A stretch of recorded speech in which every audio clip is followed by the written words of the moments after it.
Welcome, everyone.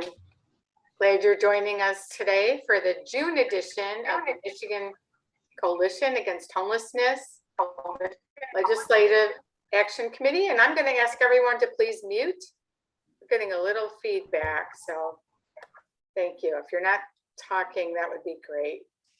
But we do invite you later on to ask questions. If you want to raise your hand or put it in the chat, that'd be great. I'm Lisa Chapman. I'm the Director of Public Policy at MICA, and so glad you are here with us today. So let's go ahead and go over our agenda for today. I already did housekeeping and introductions of myself, and our speakers will introduce themselves as they go along.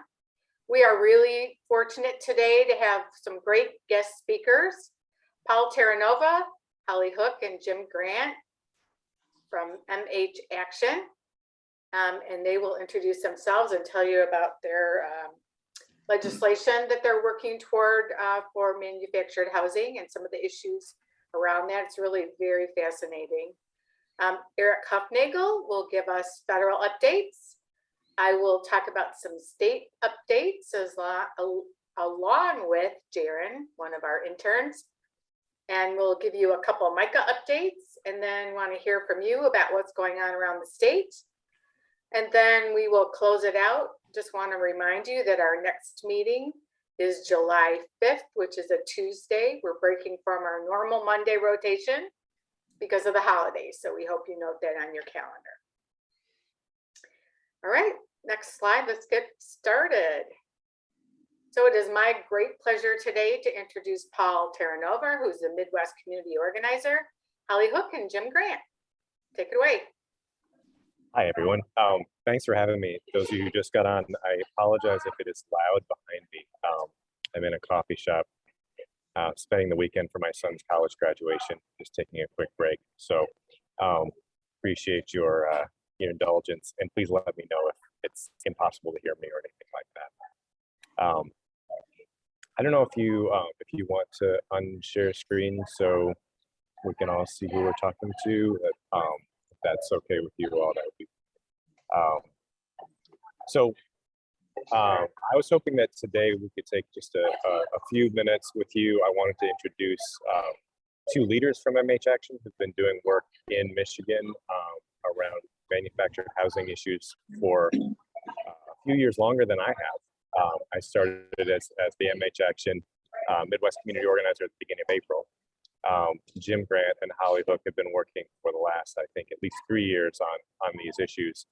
And we were going to just break it up a little bit, have Jim talk a little bit about some of the issues that come up when big private equity firms purchase, manufacture, or mobile home communities. Holly was going to share a little bit about the legislation that we're working on, and I can talk a little bit about the actions folks can take if they want to. Does that sound all right to everyone? All right. So Jim, why don't you go ahead and start? Okay, I'm Jim Grant. Hopefully my voice holds out. The impact to myself and many in this community of the 60% lot rent increases, well, it's caused many of our residents to leave. We don't actually know how many left because nobody's going to let us know and nobody's tracking it. But I know 3 or 4 right around me. That's quite a few for 4 or 5 homes. 3 or 4 people have left. And as they're all about not being able to afford exorbitant rent increases. My own rent, lot rent, I'm buying my mobile home. The lot rent is gone from $300 per month to over $530 a month now. That's right around 60%. That's with added fees. And when I moved in here, and Holly could attest to this, the fees were included in the rent. The landlord, private owner, paid all the fees. Now they're all designated out, and consequently, that's a way for the private equity firm to sneak a few dollar increase on us. And excuse me. What, along with that, the people just like leaving the night.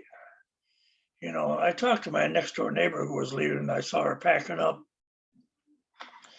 And she said, we're leaving state. She says, we can't afford this, So she took, like 5 people out of they were renting the home. Another one I hear moved over, he used to come over and talk to me. He moved over to a rental unit somewhere out in the area. I don't know if it's family or just a home he found. And then other people tried to sell. I specifically talked to one man who tried to sell, and he was asking $27,000 for his mobile home. And I said, well, if you don't mind my asking, what did the corporate owners offer you for your home? And he said 20,000. I said, oh no. And that is what one of the bills in the package that Holly's going to talk about would guarantee that they could give us market value. And the market value of his home was probably 28,000. And they were offering him 20.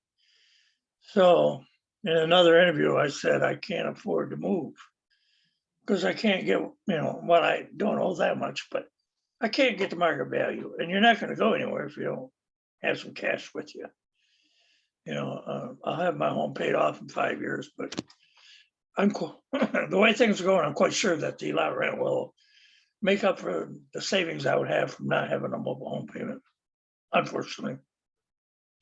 And just recently, we had to sign some new rules, and I turned them in. And some of the things in the new rules that are concerning is, and I've seen signs in the park, they're mentioning home inspections. And based on what I've seen across the country, these home inspections, they have community standards. And the trick is, they'll come and inspect your home and or yard and tell you what needs to be fixed. You got 30 days or a small time period to get this fixed. Well, if they tell me, let's say they come and tell me I got to get my roof fixed because I'm missing a few shingles. And it's not going to happen right away. I don't have that $10,000. And like many in this park, I can't get that loan.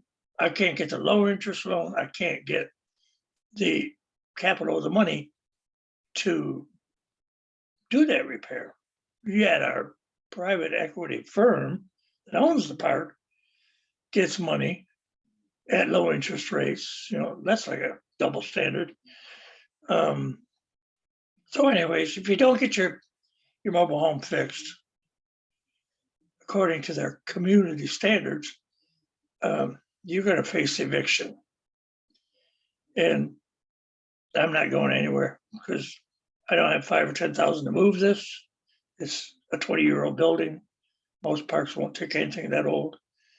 And they know that. They know they got you trapped, so to speak. So, that's just what's been going on. We've had a lot of people coming and going, and I don't know their exact stories. It's like like a dog running with her tail tucked between her legs, and they just disappear, And we need a stronger voice, and that's what we're trying to do is make a stronger voice. That's why your Michigan coalition could help us, however you could help us in with the support us on the legislation, which is, we've been working at it for about 3 years, and we need that stronger voice. Along with our voice, we need that stronger voice, because it's very upsetting that a lot of people don't listen to us. But Lisa, I know they would listen to your organization. You've done a lot of good in the state of Michigan, and so that's about what I have. Thanks, Jim.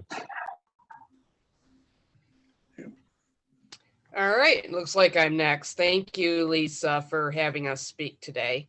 So I'm going to talk a little bit about this protective legislation that is currently waiting to go through the Michigan Senate.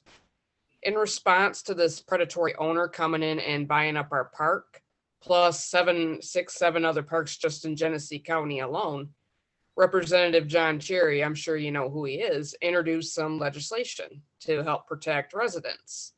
And these bills are House Bill 4298 through House Bill 4304. And in a nutshell, what these bills are supposed to do is give residents a little bit of a weapon to fight back with against these predatory owners. If these bills get passed into law, Lara will be able to deny license renewal to predatory owners who engage in unjustified rent increases. These bills are going to require residents to receive market value for their homes. They're going to require residents to get fair title transfer if they're forced to abandon their homes due to rent increases. So basically, that's what these bills do in a nutshell. They're not everything that residents need as protection against these predatory private equity companies, but they're a start. And after Rep. Cherry introduced these bills, I actually went and testified in front of the House Regulatory Reform Committee. Support was very, very good for these bills. Lara was in support. The industry, the Manufactured Housing Association, was in support of the bills because they helped clear up the title transfer process, which was an issue for them. I was in support of the bills. They even had somebody from the Manufactured Housing Association come in and testify in support for the bills. And the bills got passed through the Regulatory Reform Committee without a hitch. And then they got, I think, 90% yes votes in the House. And then they moved on to the Senate Regulatory Reform Committee to be heard on. And that's when Lara started finding technical issues, like how do we enforce this with the bills? And we went into negotiations, which I participated in. And we must have had 9-10 negotiation sessions before the language was tightened up to Lara's satisfaction. So then we were waiting to go through the Senate Regulatory Reform Committee. And this has been about a year by now. And then suddenly Rep. Cherry gives me the news that the Manufactured Housing Association has withdrawn their support of the package. And what happened was the predatory owner that owns my community and several others here in Michigan got wind of the package. They hired lobbyists, and I don't know what arguments they used. I don't have those details, but they convinced the Manufactured Housing Association to withdraw support. And this was actually a very big blow to the package. And Rep. Cherry is pretty convinced that it doesn't have much chance of getting through the Senate if the industry doesn't lend its support. So what we're doing now is we're looking for more support for this package. We know that the governor's office is most likely on board, but that leaves the Senate Regulatory Reform Committee and the Michigan Senate itself that we need to get to and get more support for this package. Thanks, Holly. And just one other piece that I also wanted to mention in there. There's, I noted one of the things that this package does also is very basically makes lot rents, folks who are paying lot rent are eligible for Michigan's truth in renting laws. They aren't currently. This bill would make them, just some of the basic protections that renters in Michigan have who are renting apartments or homes. And it also ensures that folks who are paying lot rent will be at least offered a 1-year lease. So right now, I know talk to folks in some of the complexes or some of these communities that have not had a lease for 2-3 years, and so they're kind of, they own their biggest asset, the one piece of property that they own, is sitting on a piece of land that could be non-renewed at any time for any, presumably for almost any reason. So it's an incredibly insecure way to live when you're talking, especially about lots of seniors and folks with disabilities who are already facing a number of different challenges. So in terms of, there's that, and you heard a little bit about Jim's story. I was just talking to someone in Warren, Michigan, where they were talking about a community that was owned by an out-of-state owner, where they have half torn down trailers around the property. They have raw sewage coming up through their lawns, and they have rats eating their way into their mobile homes. So I'm going to go and meet them later this week. So you have this whole variety of, economic concerns in terms of people who are just being gouged to another one of the communities nearby in Linden. There are just part of the way that these private equity firms justify their increases in rents and fees is by saying that they're investing in improvements for the communities. And so we had someone who walked through their community and just looked at the street lights. They had 400 street lights in this community, and they had 100 that were working. So it's all of those little indicators that show kind of the way that a place is being operated. It's a lot of for folks who are living on very limited income. It's a lot of nickel and diming. It's a lot of that same property with the lights. They told us that they had a $10 increase in their garbage fee this year in February, and then another $10 increase in May. And they contacted the waste hauling company, and the waste hauling company said, no, we haven't increased the fees at all. So it's all of these just little, they'll add fees if you pay by check, and they'll add fees if you pay by credit card. But the only way you cannot pay a fee is if you give them access to a direct debit in your bank account. And the folks I was talking to say, how can I possibly do that? I never know from month to month how much the bill is going to be. Every time I get the bill, it's different. And it's never going down. So those kinds of protections are the kinds of protections that are going to be in this in this package for folks to be able to have. And right now we're working on a number of ways. I think that I'm new to Micah and to your process and what you do and what the Legislative Action Council does. So I'm really interested in hearing what you think might be ways that we could engage together. I know that from my boss, there was like, oh well, if anyone would be willing to do organizational letters of support, that would be great. If you all have contacts with residents of manufactured housing communities in different districts that you think are going through the same thing and would be interested in you should feel free to send them my way. We also have links that we can share where folks can on their own kind of in their own personal status be able to send emails to the Senate Regulatory Reform Committee. And particularly we're trying, this is an interesting issue because it affects a lot of people in basically every legislator's district. And it does seem to partisan lines in a lot of interesting ways. And so thinking about that as well, where those folks that we can build relationships with, particularly on the Republican side of the legislature, any input or advice or connections or contacts that you have will be greatly appreciated. And then I'd love to just hear what folks' reactions are. Yeah, okay, so thank you, Paul, Holly, and Jim. But I did want to ask Paul if you could put your contact information in the chat. So if people do want to reach out to you, that'd be great. And I think also one thing that was really compelling that you had mentioned to me, in addition to all these other stories, which are, horrific and compelling as well, is that we have these large actors coming in on a national basis and buying up these manufactured developments. And it is the most lucrative investment in housing right now, I think you told me. Yeah, they're doing it as income investment. They basically figured out that it's in terms of real estate to just generate revenue. It's more lucrative than self-storage units. And they're very clear when you start to read some of the stories about this. They're very clear about the reason. They say, our customers are trapped. We can charge them whatever we want to. They're on the record.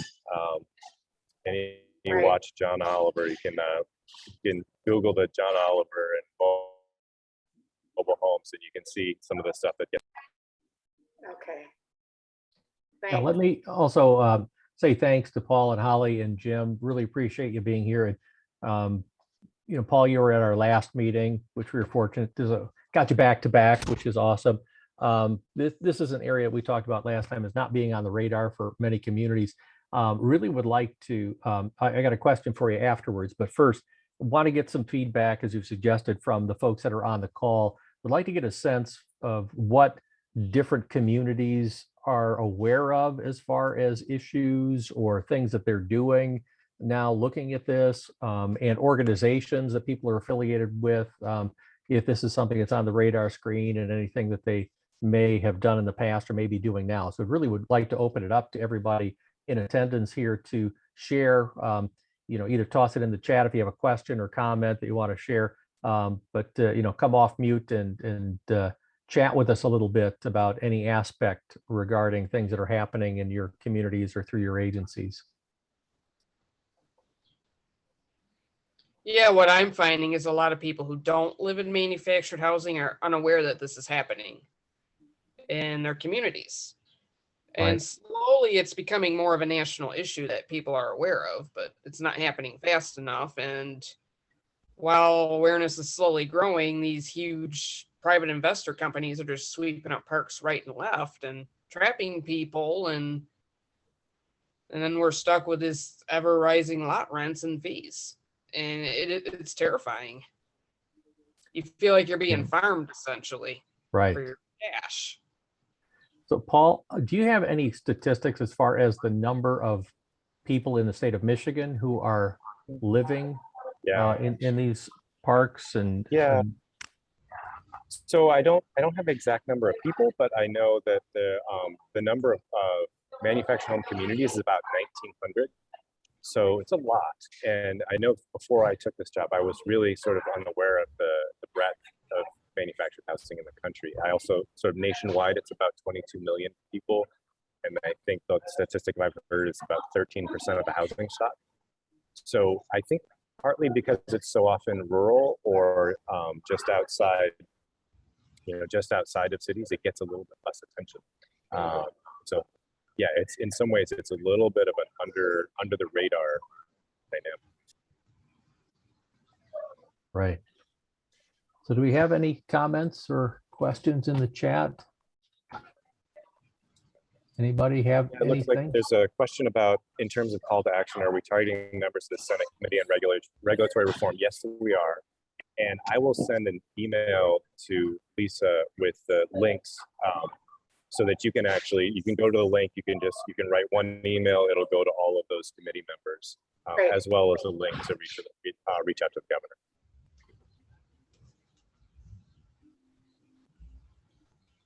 Yeah, that I don't think the regular population, am I off move? Yes, you are, Jim. I don't think the regular population is sensitive to our situation, And the only way that they're gonna have any empathy or be more sensitive to the situation is, to those folks. My whole family support in what I do here. They all have real estate. They all have homes paid for. As life takes you, mine, I went this way. But we got to get that voice going, strong voice, and political, powerful people to support us in this. It's going to pass it all, yeah. And Paul, you made a comment about a lot of rural communities are involved here until things go under the radar screen, as opposed to a city, municipality. So I'm wondering what kind of communication you've had with the Michigan Association of Counties or the Michigan Township Association regarding this issue, and what's their stance or what action might they be discussing at this point? So again, I want to give the caveat that a lot of what happened with this package happened before I came on board. But my understanding is that that municipalities have not been at the table so far, and that part of that was because, and this is a part of that. What I understand was part of that was because part of the industry group to the table was that it was anathema for them to also be dealing with local governments. They didn't want to deal with local governments. That's an analysis that no longer at the table, they pulled themselves out. So I think it's perfectly reasonable, this calculation that someone made for my time, but that's my understanding. Gotcha.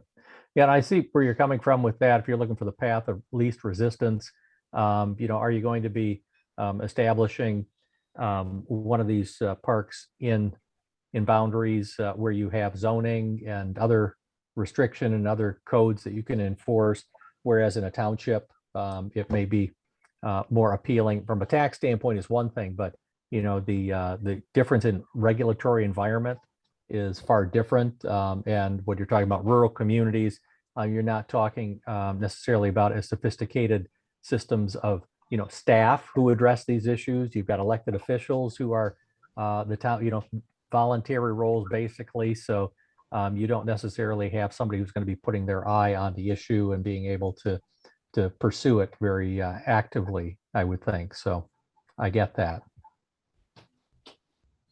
I do think there's also an issue of, and I don't fully not being an attorney, I don't fully understand, but there are the issues of preemption.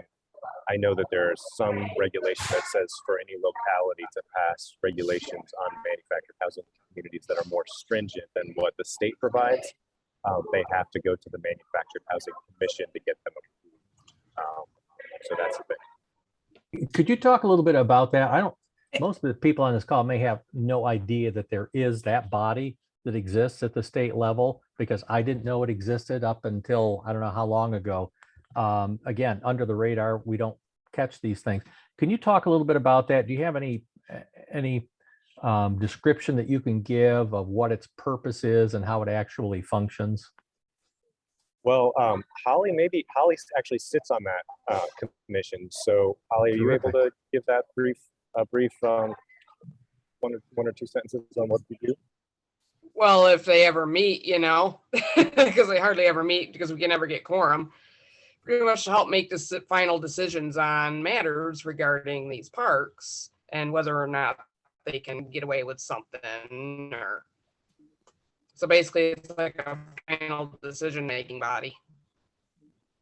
And you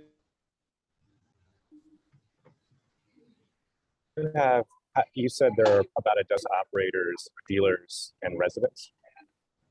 About a dozen. It's just quorum is 6 members, but we haven't actually met since last summer because quorum never gets met, and we've had one meeting and it was a presentation. So hopefully Rep. Cherry says a few of them have terms ending this year. So hopefully that starts changing and the commission actually starts meeting and deciding on matters again. Yeah, appointed by the governor. Appointed by the governor. Yep. I mean, you can apply, but ultimately you have to be appointed. If I can chime in here, this is Shelley Gibson Lomax. I represent the Michigan County Social Services Association, and that's a statewide organization for the boards who serve on county DHHS boards. Each county has a 3-person volunteer board. I'm going to be taking this issue to our board of directors on Wednesday when they meet. And it'll have to go through our committee process, but it sounds like there's time for that to happen. And I just wanted to let everybody know that MCSSA is going to be looking at the issue. Thank you. Thank you so much. Really appreciate that. Anybody else have any questions that they would like to ask, or any other comments, or any other anecdotal pieces of information they may want to share about their experiences in their communities, or the clients that they're working with, et cetera?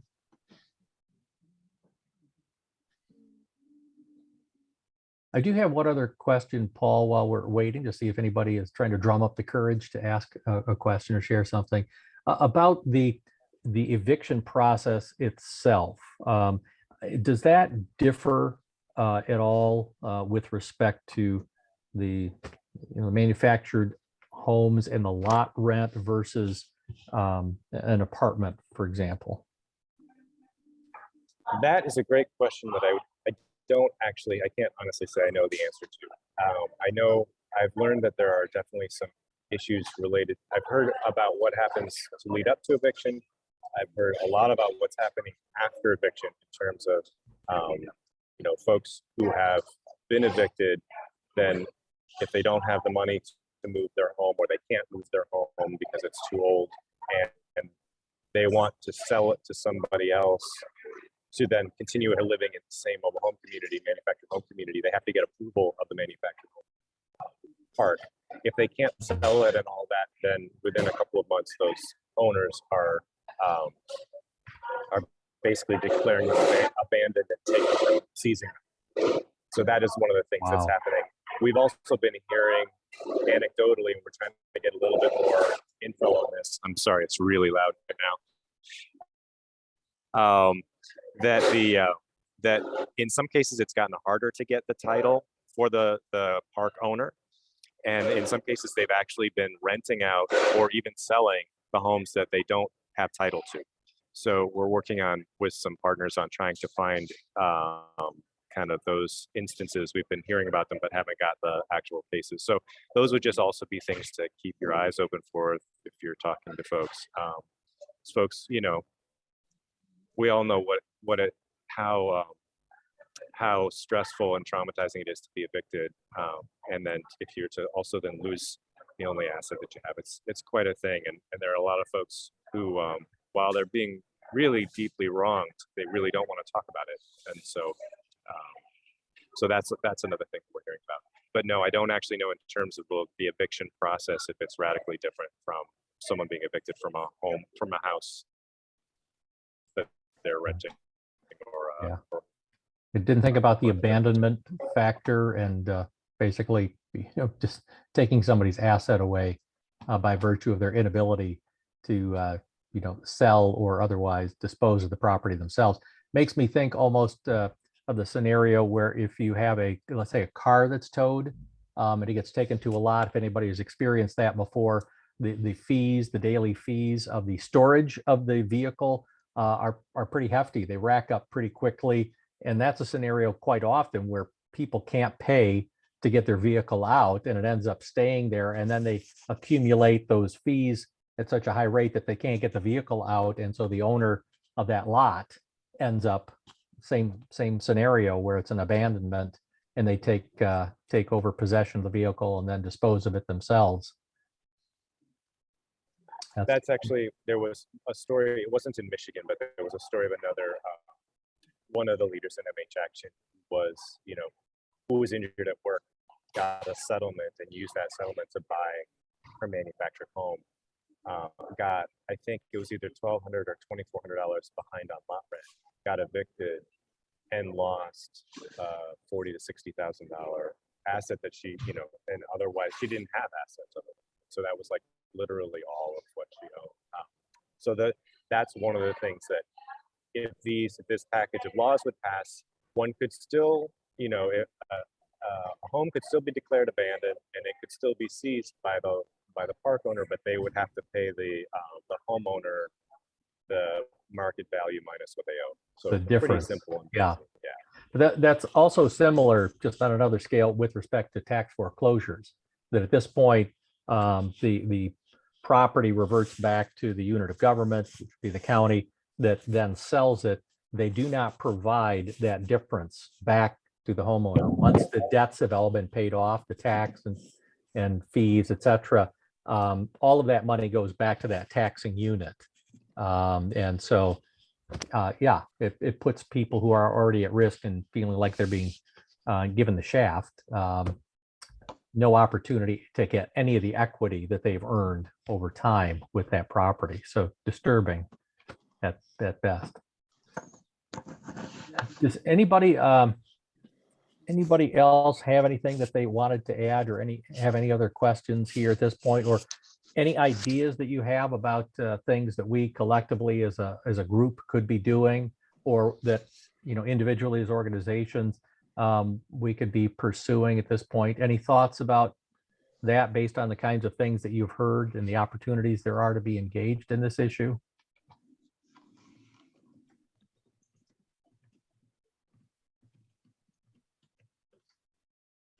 Okay, well, we may have run our course here on this discussion right now, and that's okay. I would hope that everybody would give this an opportunity later to be talking to folks in your communities about this now that you have an awareness of it, because I do think it has pretty significant implications.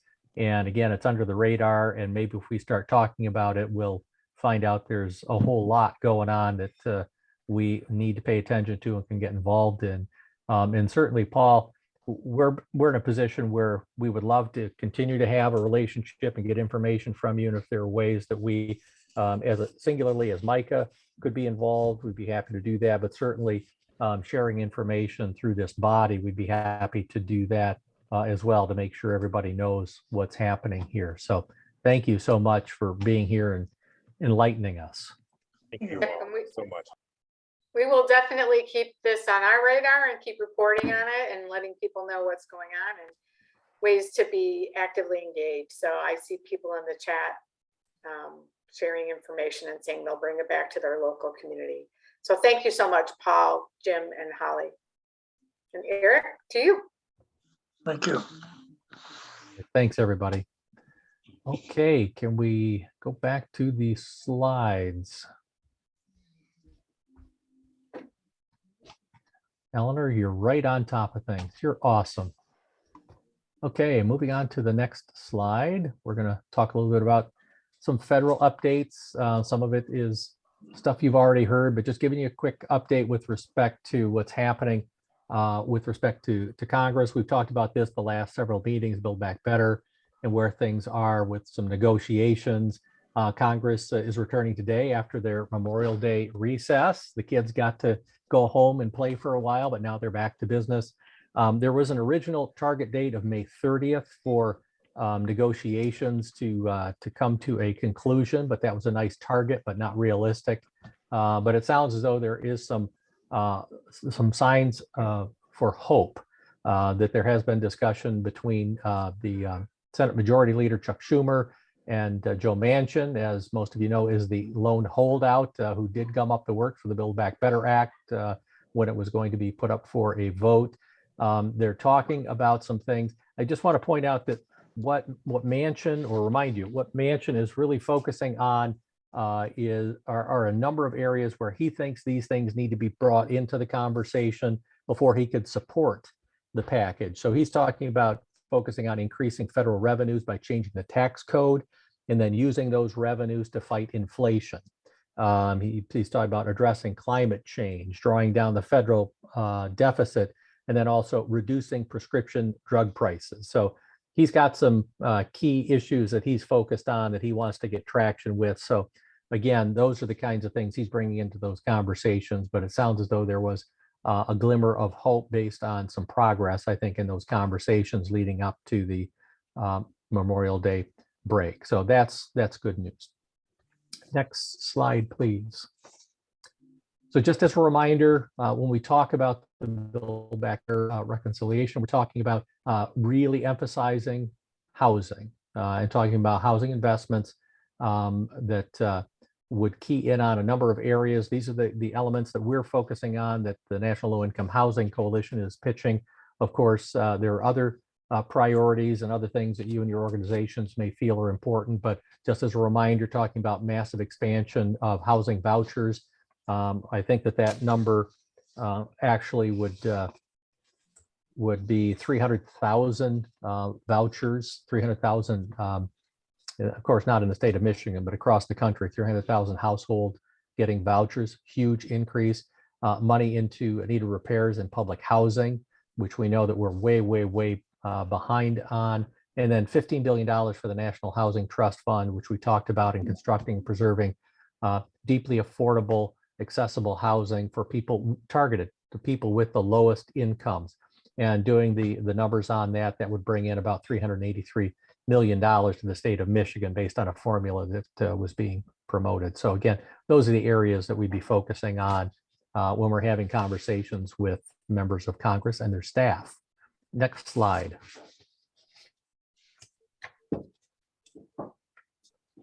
Are you there, Eleanor? There we go. Thank you. So the segue in making sure that those issues with respect to the investments in housing are communicated. This is just a reminder that you can get a hold of your member of Congress.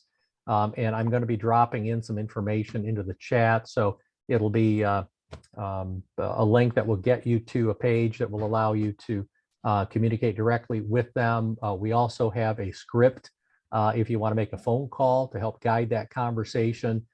We really would encourage you to do that. And then, of course, as I've mentioned in the last couple of meetings, there is a sign-on letter. So if your organization has not yet signed on, you'd be interested in doing that, I'm going to be providing you the link so that you can take that action step as well.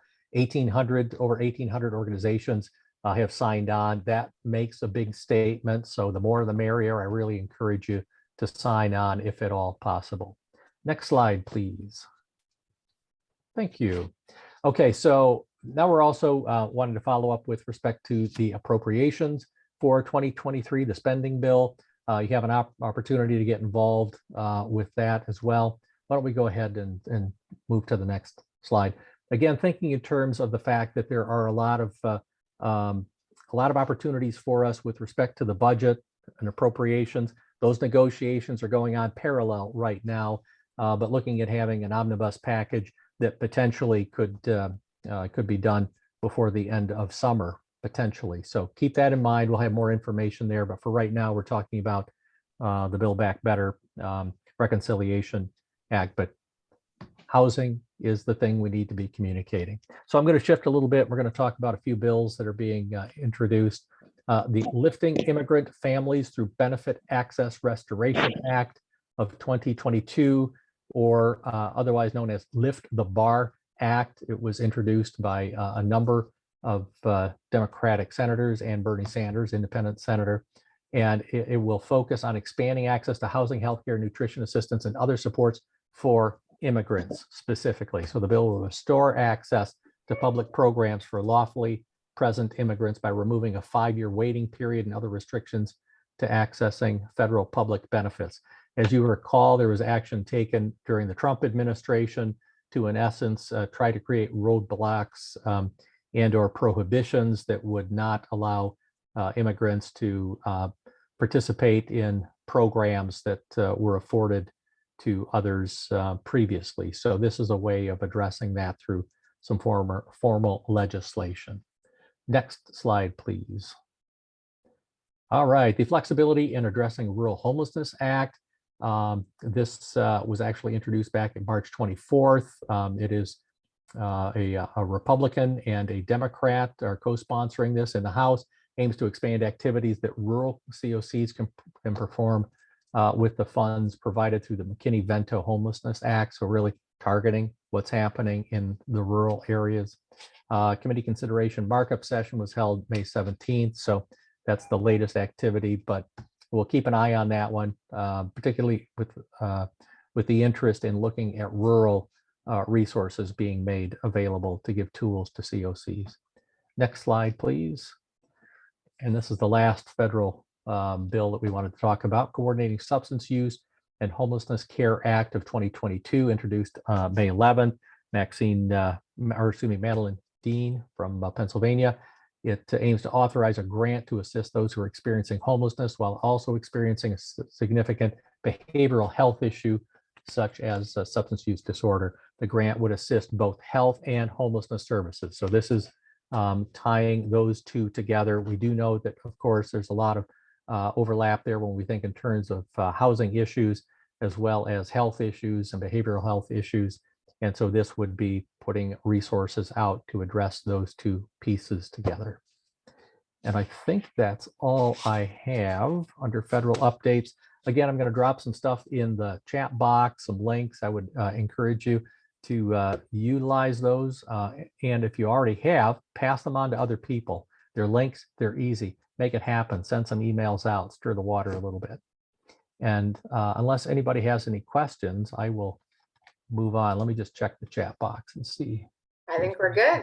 All right, moving on then. Thanks, State Eric. update. And I did want to mention too, we have a coalition that we help facilitate, the Coalition for Expanding Housing Access. It's working on source of income protections, and we are going to be hearing from Congressman Andy Levin's office on Thursday the 9th, our next meeting. He has a new piece of legislation around tenants' rights to organize.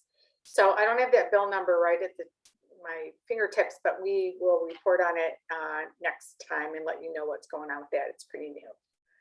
All right, next slide, please. So we'll do a little state update, and here is our source of income protections legislation that we have a sign-on letter, and I will put that in the chat. Eric and I are going to have dueling chat links here. If you would please have share this information with your networks. If you could sign on, we would like to demonstrate how broad the support is for source of income protections for folks that maybe have a voucher that they're seeking to have a landlord accept, or other sources of income like TANF or FIP, SNAP, SSI, SSDI, alimony, all those kind of things, child support. This would require a landlord to use their current formula that they use to make sure a tenant has enough income while including those other sources that I mentioned. So it's really necessary and really would be a boon for a lot of folks that are seeking housing who have lower incomes. We have engagement with Senator Zorn's office, who is the chair of the Senate committee that is assigned to hear this legislation. We have not received any hearings yet, so we are attempting to work through him and his office. And I had contact with his district liaison last month, and he said he's been working on our request with our Lansing office. And the best explanation he can provide is that the bills are under review with legislative leadership. So we have no other update on progress. But if it doesn't happen this year, as you know, we will have to reintroduce it next year because of the 2-year legislative cycle that Michigan has. So I think also I was in contact with Representative Carter's office, and she was in contact with one of the co-sponsors, Representative Kavanaugh's office, who basically felt like it really didn't have a path forward. So we will keep on this and be vigilant about it. Hopefully you can sign on the letter and send it to your networks so that we can demonstrate just how broad the support is. Next slide, please. Also, no updates really on this eviction expungement bill with Senator Brinks. It was introduced a couple months ago, bipartisan co-sponsors and support. We have had a small conversation with U of M Poverty Solutions and U of M researchers around eviction data and how that gets collected and reported in Michigan. And it's the bottom line is it's fairly uneven and not systematic. So we're doing some due diligence around that and what could be done. So we will keep you updated on those conversations, but it's really kind of interesting how not every court reports that information, or there's no, it's like, what is the definition of eviction? It's it can be up to interpretation. So those are some of the things that we're talking about. Next slide. I will turn it over to one of our interns, Jaron Tyler, to talk about our election work. Thank you, Lisa. So a few more state updates from our Homes, Our Votes election work.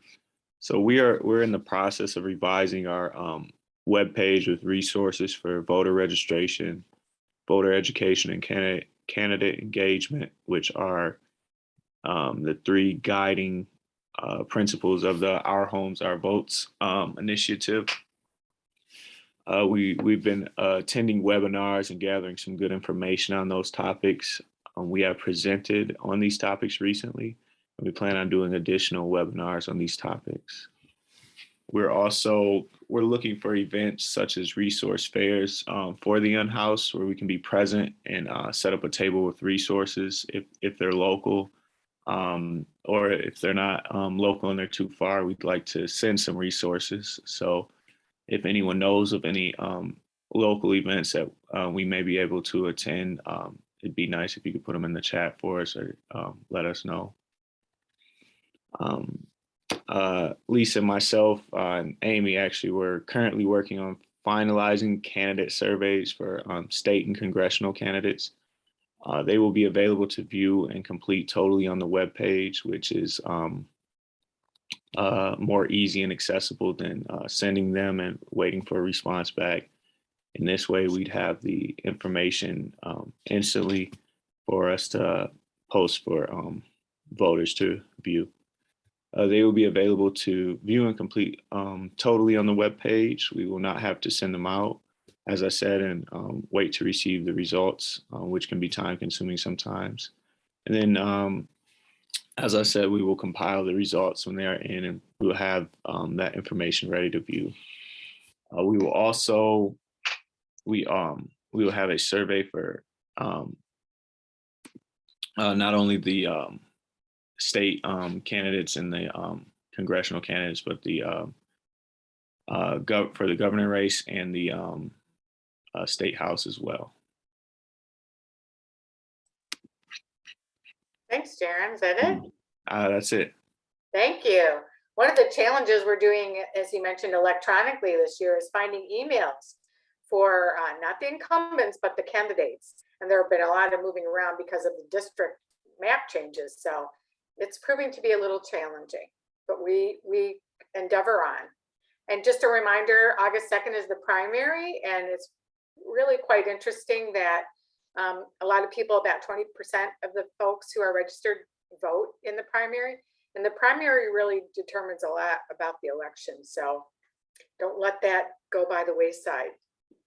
All right, next slide. Thank you, Jaron. Real quick update on the SARA program. MISTA is announcing either today or tomorrow that the portal is going to close June 30th, which means they won't accept any more applications. They've been messaging to all of the tenants and landlords that have applications pending in the portal, and also applications that haven't been completely finalized, so that people don't miss their opportunity. So they, once the portal closes, they will process those existing applications, but want to make sure that they get the information out. So look, I'm sure you're going to have something in your inbox on that. MISTA's doing press releases and information.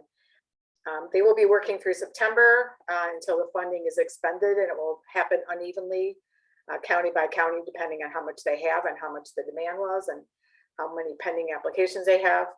And also the SARA programs will be working on housing stability services for folks, so helping people find other resources once the SARA funding is done. Next slide, please.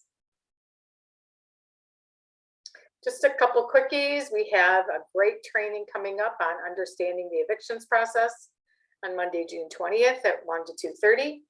And registration is free, and we have more information on all the trainings that are coming up in the next couple of months. And we have a training calendar right on our website. You can click right on it and register right there. Next slide. I want to make sure I'm giving time for people to. We have an extension of the AmeriCorps application deadline until Friday, June 24th.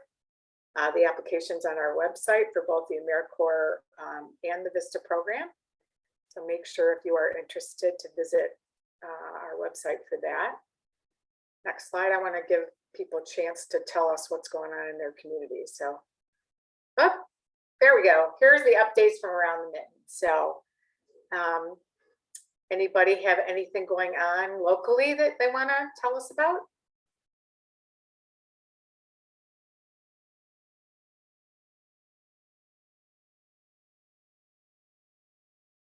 Thank you. We're getting links in there for all the trainings going on this summer.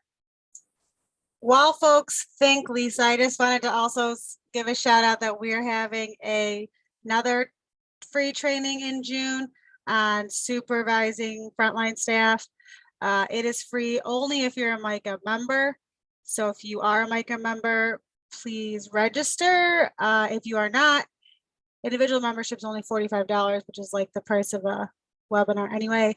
And it's being presented by Ryan Dowd, who is super amazing at providing webinars. You will not be bored, I promise you that. So thank you. Thanks, Allison. That sounds very exciting.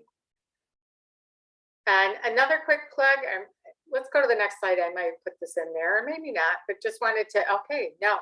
Just wanted to say we are celebrating membership month next week. Well, this whole month, but membership week next week for Micah. Just want to thank our members and how much we appreciate them. Thanks. We have a AmeriCorps information in there. Thank you. And we can go to the next slide now. Can't believe how much we got in this hour. Want to make sure you join us. It is not on our regular date. So we'll be July 5th, Tuesday at noon for the Legislative Action Committee. And we have a guest speaker who is Clint Bruger from Lenawee County. He's with the Community Action Organization. And they put together an advocacy toolkit, which is really quite wonderful. And he will be sharing that with you and talking about how they're using it. So please stay tuned for that and join us. And we thank you for your participation and your attention. Any parting comments, any announcements anyone would like to make? Lisa, I wanted to just mention the Twitter storm.